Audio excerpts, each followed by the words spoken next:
नमस्ते, मैं डॉक्टर राधा माहली, घंटी आधारित शिक्षिका, अर्थशास्त्र विभाग, जेएलएन कॉलेज चकधरपुर, कोल्हान विश्वविद्यालय से। आज का ये video UG semester 5 economics honours के विद्यार्थियों के लिए है, स्टैटिक्स पेपर से रिलेटेड है। आज हम लोग यहाँ सीखेंगे कि स्टैंडर्ड डिविएशन का कैलकुलेशन कंटिन्यूअस सीरीज में कैसे किया जाता है। कंटिन्यूअस सीरीज में स्टैंडर्ड डिविएशन का कैलकुलेशन करने के लिए हम लोग दो मेथड को यहाँ सीखेंगे। पहला हम लोग देखेंगे डायरेक्ट मेथड और दूसरा देखेंगे स्टेप डिवीजन मेथड। तो देखिए, मैंने आप लोगों के लिए डायरेक्ट मेथड से स्टैंडर्ड डिविएशन का कैलकुलेशन कैसे किया जाता है, इसके लिए एक क्वेश्चन को यहाँ पर सॉल्व करके रखी हुई हूँ।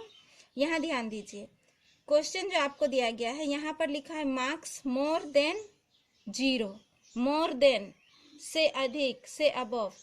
इस तरह के अगर प्रश्न रहते हैं तो आप क्या करिएगा। इस तरह की समस्या के लिए मैंने आपको जो पहले वीडियोस बनाए थे मीन मीडियन मोड से रिलेटेड, उस समय भी मैंने आप लोगों को बताया था कि अगर इस तरह से मार्क्स मोर देन रहेगा तो उस स्थिति में आप क्या करिएगा।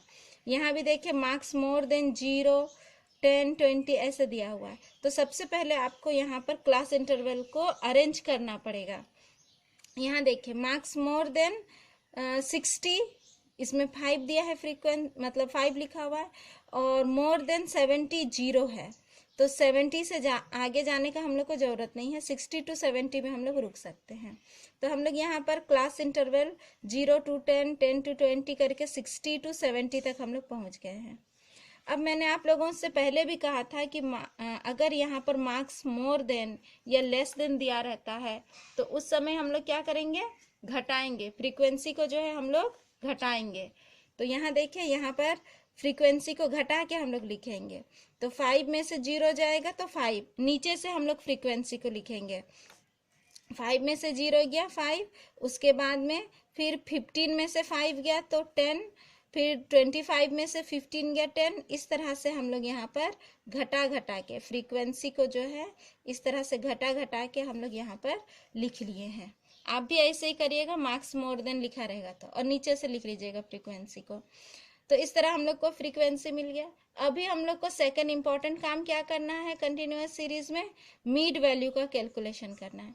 मीड वैल्यू किस तरह से कैलकुलेट करते हैं ये आप लोग जानते हैं। यहाँ पर मैंने मीड वैल्यू को यहाँ लिख लिया है, मध्य बिंदु को लिख लिया है। चूंकि डायरेक्ट मेथड से हम लोग स्टैंडर्ड डिविएशन का कैलकुलेशन कर रहे हैं तो एक्चुअल मीन का ज़रूरत है। तो हम लोगों ने यहाँ पर एक्चुअल मीन का कैलकुलेशन भी डायरेक्ट मेथड से ही किया है। तो इसके लिए हम लोगों ने यहाँ पर क्या किया है, एफएम कर लिया है। तो एफएम करके एफ इंटू एम करके जो वैल्यू आ रहा है उसको हम लोग लिखते जाएंगे, और लास्ट में इसका टोटल के 3100। तो मीन कितना निकला, मीन का फॉर्मूला होगा sigma F M by N, यानी कि 3100 बटे 100, एन जो है वो 100 है। तो यहाँ पर मीन हमारा निकल गया 31 निकल गया। अब यहाँ क्या किया गया है, डिविएशन क्या गया है, मध्य बिंदु से मीन को माइनस किया गया है। तो यहाँ पर मध्य बिंदु 5 है, 5 में से 31 को माइनस करेंगे तो -26 बचेगा।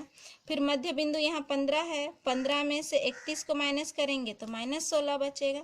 तो इस तरह से हम लोग यहाँ पर डिविएशन कर लिए हैं, यानी कि मध्य बिंदु में से मीन को माइनस कर लिए हैं। आगे हम लोग क्या किए हैं, एफ डी किए हैं, यानी कि ये जो डिविएशन है इसको एफ के साथ इंटू किए हैं। तो यहाँ देखिए 10 गुना -26 तो -260, फिर 15 गुना -16 तो -240। इस तरह से हम लोगों ने यहाँ पर एफ डी को कर लिया है फाइन। नेक्स्ट यहाँ हम लोग क्या कर रहे हैं, एफ डी स्क्वायर। यहाँ हम लोग क्या कर रहे हैं, एफ डी स्क्वायर। तो सबसे पहले यहाँ जो डी दिया गया है इस डी को स्क्वायर कर लेना है, उसके बाद एफ से गुना करना है। तो यहाँ डी -26 है तो -26 इंटू -26 कर लिए, उसके बाद में 10 से गुना किए, जितना आया यहाँ पर लिखे। फिर यहाँ पर डी -16 था तो -16 का स्क्वायर किए, -16 गुना -16 जितना आया उसको 15 से गुना किए, लिखे। तो इस तरह से हम लोगों ने यहाँ पर एफ डी स्क्वायर का कैलकुलेशन कर लिया, और उसके बाद उसका टोटल निकाल लिए हैं। तो टोटल कितना हो गया, 25,400। अब हम लोग यहाँ पर डायरेक्ट मेथड का फॉर्मूला अप्लाई करेंगे स्टैंडर्ड डिविएशन का, जो होता है sigma F D square divided by N, और ये पूरा का रूट होता है। तो सिग्मा एफ डी स्क्वायर का वैल्यू यहाँ पर लिख दिए हैं और एन का भी वैल्यू लिख दिए हैं और उसका रूट पहले हम लोग डिवाइड कर लिए हैं। तो ये हो गया 254 हो गया, उसका रूट निकालेंगे तो 15.94। तो इस तरह से ये हम लोगों को स्टैंडर्ड डिविएशन मिल गया है डायरेक्ट मेथड से। आप चाहिएगा तो आप कोफिशिएंट भी निकाल सकते हो। स्टैंडर्ड डिविएशन का कोफिशिएंट क्या होता है? Standard deviation divided by X bar. तो स्टैंडर्ड डिविएशन का वैल्यू लिखेंगे और एक्स बार जो हमारा 31 आया है इसको लिखेंगे, इसको डिवाइड करेंगे तो कोफिशिएंट मिल गया।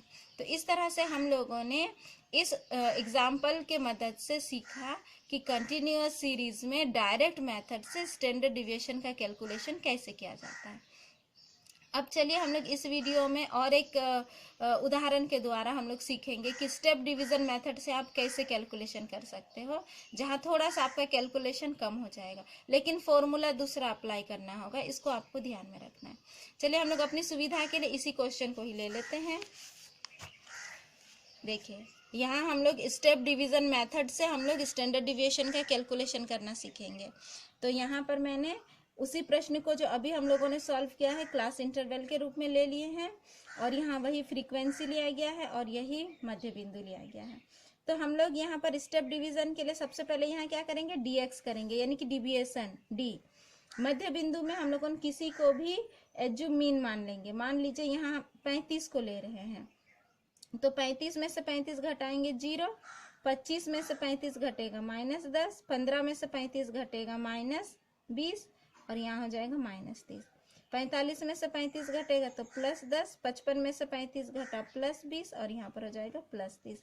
तो इस तरह से करके हम लोग dx को काउंट कर लिए हैं। अब यहाँ पर हम लोग du करेंगे। du क्या होता है? dx को हम लोग 10 से डिवाइड कर रहे हैं, ठीक है। यहाँ इंटरवल 10 है, बाद में फॉर्मूला में हम लोग 10 को इंटू कर देंगे तो हमारा वैल्यू इक्वल हो जाएगा। तो देखिए हम लोग 10 से डिवाइड करेंगे तो -30, देखिए 0 0 रहेगा, -10 को 10 से डिवाइड किया तो -1, यहाँ पर -20 को 10 से डिवाइड करेंगे तो -2 और यहाँ पर -3 हो जाएगा। यहाँ देखिए यहाँ +1 +2 और +3, इस तरह से हम लोग यहाँ पर du निकाल लिए हैं। अब आपको नेक्स्ट क्या करना है? एफ du करना है। ये जो du आया है और इसको f, इन दोनों को आपको गुना करना है। तो कितना हो जाएगा? 10 और -3 को गुना करेंगे तो 10 दिया 30, -30, फिर यहाँ 15 दूना 30 हो जाएगा और फिर 25 एकम 25, ये माइनस वैल्यू हो गया। फिर यहाँ 25 और 0 तो 0 हो जाएगा, 10 और 1 यहाँ हो गया 10 और 10 और 2 यहाँ हो गया 20 और 5 दिया 15। इस तरह से ये प्लस वैल्यू निकला। आप माइनस वैल्यू को अलग जोड़िएगा, प्लस वैल्यू को अलग जोड़िएगा। तो माइनस वैल्यू को हम लोग जोड़ते हैं तो 85 और प्लस वैल्यू को जोड़े तो 45। अब हम लोग इसको माइनस कर लेंगे। -85 में से 45 को हम लोग माइनस कर रहे हैं तो कितना हो रहा है? -40, -40 आया। अब नेक्स्ट आपको क्या करना है? यहाँ पर आप f(d²u) करिएगा, यानी कि ये जो du था इसको आप स्क्वायर करिए पहले और उसके बाद में f के साथ गुना करिए। तो -3 का स्क्वायर करेंगे तो कितना हो जाएगा? 3 तिया 9, माइनस माइनस प्लस 9 और 10 को गुना करेंगे तो यहाँ हो जाएगा 90। फिर 2 का स्क्वायर करेंगे तो हो जाएगा 4, 4 को 15 से हम लोग को गुना करेंगे तो 15 चौके 60 हो जाएगा। वैसे 1 का स्क्वायर 1 ही होगा, 1 और 25 यहाँ पर 25, यहाँ तो हो जाएगा 0। 1 का स्क्वायर 1, 1 और 10 को गुना करेंगे तो 10, 2 का स्क्वायर 2 दूना 4, 4 और 10 यहाँ हो जाएगा 40, 3 तिया 9, 9 5 45 हो जाएगा। अब हम लोग यहाँ ये सबको जोड़ लिए तो हो गया 270। तो इस तरह से हम लोग इसको टोटल कर लिए हैं। अब हम लोगों को क्या करना है? स्टैंडर्ड डिविएशन का हम लोग फॉर्मूला अप्लाई करेंगे।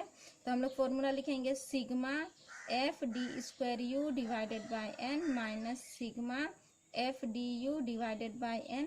इधर इस साइड को हम लोग ब्रैकेट में रखेंगे, इसको पूरा रूट लगाएंगे और इंटू आई करेंगे। आई जो रहेगा वो रूट के बाहर में रहेगा, उसको लास्ट में आपको गुना करना है, इसको ध्यान देना है।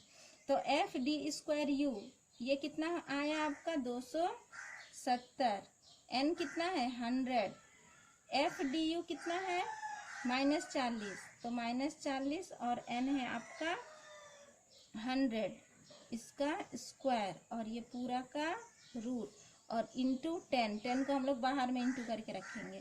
तो यहाँ पर ये कितना आ जाएगा? 2.7 और यहाँ पर आ जाएगा ये आपका 0.16। आप इसको भाग करिएगा और फिर स्क्वायर करिएगा तो ठीक है, 0.4 हो जाएगा, भाग करेगा 4 चौके 16 हो जाएगा और बाहर में हो जाएगा 10। तो अब इसका रूट जब आप क्लियर करोगे तो ये हो जा रहा है 1.594। रूट क्लियर हो गया और इंटू 10 तो बराबर कितना निकला 15.94। देखिए पहले जितना आंसर आया था उतना ही आया है, तो स्टैंडर्ड डिविएशन इक्वल्स टू आया 15.94। तो इस तरह से हम लोगों ने यहाँ पर स्टेप डिवीजन मेथड से स्टैंडर्ड डिविएशन का कैलकुलेशन करना सीख लिया है। स्टेप डिवीजन मेथड से मीन का कैलकुलेशन कैसे करते हैं मैं अभी यहाँ नहीं बताऊंगी, मेरे पहले के वीडियोस में मैं बता चुकी हूँ, आप लोग जानते होंगे। अगर आपको यहाँ कोफिशिएंट निकालने के लिए कहेगा तो आप मीन का भी कैलकुलेशन कर लीजिएगा और उसके बाद कोफिशिएंट वाला फॉर्मूला में आप बैठा दीजिएगा, तो आपको कोफिशिएंट ऑफ स्टैंडर्ड डिविएशन भी मिल जाएगा। तो इस प्रकार हम लोगों ने आज के वीडियो में सीखा कि कंटिन्यूअस सीरीज के अंतर्गत स्टैंडर्ड डिविएशन का कैलकुलेशन कैसे किया जाता है, और हम लोगों ने यहाँ पर 2 मेथड सीखा, डायरेक्ट मेथड भी सीखा और स्टेप डिवीजन मेथड भी सीखा। तो बच्चे लोग आज के लिए इतना ही, अगले वीडियो में मैं फिर आऊँगी, तब तक के लिए धन्यवाद।